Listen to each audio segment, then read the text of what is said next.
Hey guys, it's me Taylor, and today we're gonna make cinnamon rolls. First, grab some cinnamon and a little brown sugar. Mix the cinnamon into the brown sugar. Make sure to get all the clumps out. I just gotta concentrate, that's all. Taylor, Yeah? what are you doing? Stir! Now we need that good old melted butter so we can brush it on the puff pastry. Make sure you get all the corners. Hey, did you smile today? Okay, let's sprinkle on our lovely mixture. Be sure to get every corner. Now we can put on our lovely puff pastry. Now give the baby a little pat. Now we're gonna make some little strips, yeah. Twist each one perfectly, just like this.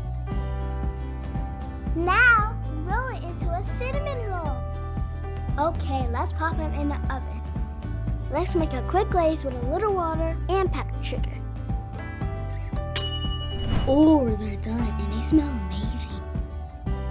Okay, now give it a little drizzle. And ta-da! Now you have a nice, soft, chewy cinnamon roll. Yes, sir.